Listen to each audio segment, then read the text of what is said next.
यदि आप जानना चाहते हैं कि बकरीद पर बवाल क्यों मच रखा है, सोसाइटी या कॉलोनी में बकरीद के टाइम कुर्बानी को लेकर क्या नियम है, तो आपको ये वीडियो बहुत ध्यान से देखना चाहिए।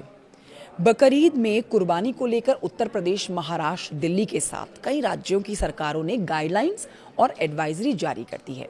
देखिए, खुले में कुर्बानी पर पूरी तरह से पाबंदी है। साथ ही गाय, ऊंट और बछड़े जैसे जानवरों की कुर्बानी देने की भी सख्त मनाही है।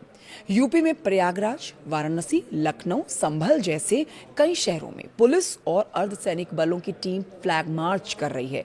हालांकि सबसे ज्यादा तकरार कॉलोनी और सोसाइटी में बकरीद पर कुर्बानी को लेकर हो रही है।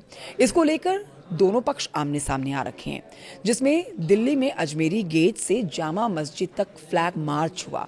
मुंबई में मीरा भाईंदर, घाटकोपर जैसे इलाकों की सोसाइटी में कुर्बानी को लेकर विरोध खुलकर सामने आया। हाउसिंग सोसाइटी और अपार्टमेंट्स में बकरीद ईद उल अजहा पर कुर्बानी को लेकर कानून, नगर निगम और हाईकोर्ट के आदेशों के तहत बेहद सख्त नियम तय किए गए हैं। जानिए कि फ्लैट के अंदर कुर्बानी पर पूरी तरह से रोक रहेगी। जी हां, बॉम्बे हाईकोर्ट और अन्य निकाय एजेंसियों के महत्वपूर्ण आदेशों के अनुसार बकरीद पर किसी भी व्यक्तिगत फ्लैट या आवासीय इमारत के अंदर पशु की कुर्बानी देने पर पूरी तरह से प्रतिबंध है। कोर्ट का स्पष्ट मानना है कि घनी आबादी वाली सोसाइटी के छोटे फ्लैट्स में बुजुर्गों और बच्चों की सेहत, सफाई और निकासी की व्यवस्था के लिहाज से फ्लैट के भीतर कुर्बानी की इजाज़त बिल्कुल नहीं दी जा सकती।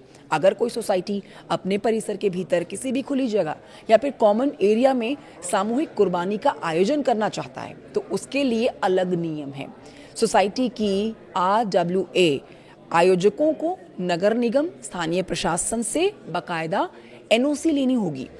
अदालती दिशा निर्देशों के अनुसार हाउसिंग सोसाइटी से 1 किलोमीटर की दूरी के भीतर कोई कम्युनिटी बूचड़ खाना या फिर धार्मिक या फिर सामूहिक कुर्बानी स्थल मौजूद है तो नगर निगम उस सोसाइटी परिसर के अंदर कुर्बानी की अनुमति नहीं दे सकता।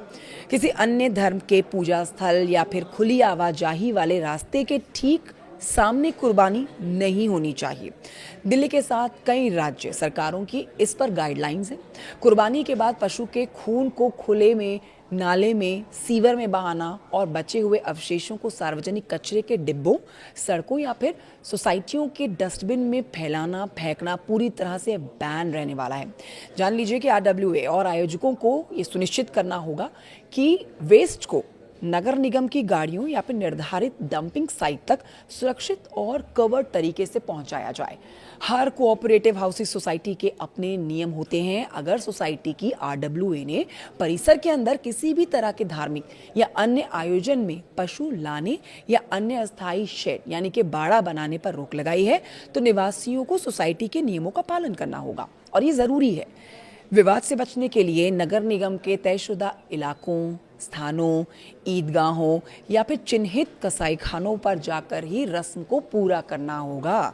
अब आप आगे बढ़ते जानिए कि इस पर हिंदू पक्ष क्या कह रहा है। हिंदू पक्ष कह रहा है जानबूझकर नई परंपरा को शुरू किया गया। सोसाइटी में शेड हटाने के बाद फिर बनाया गया। खुले में कुर्बानी से किसी की भावनाएं आहत करने की इजाजत नहीं दी जा सकती। खुले परिसर में कुर्बानी के लिए शेड बनाना गलत है। कॉमन एरिया में कुर्बानी नहीं दे सकते। शेड बनाना नियमों के खिलाफ है, ये कहना है हिंदू पक्ष का। अब जानिए कि मुस्लिम पक्ष का इसके ऊपर क्या तर्क है।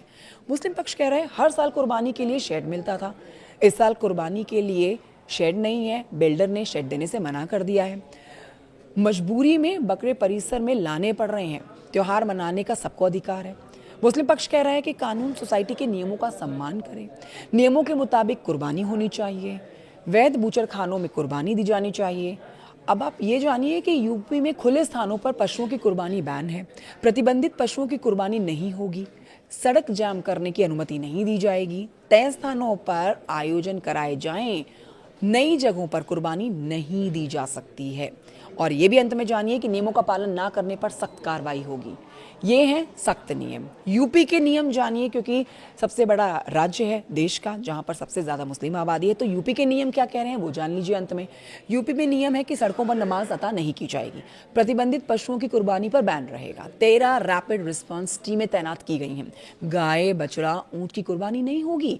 खरीद बिक्री निश्चित स्थानों पर ही की जानी चाहिए। तो ये बहुत ही महत्वपूर्ण जानकारी ईद से पहले यदि आप ईद का त्यौहार मनाएं तो इन नियमों के दायरे में ही ईद का त्यौहार मनाया जाना चाहिए। बहुत ही महत्वपूर्ण जानकारी, इसको साझा करें। नमस्कार।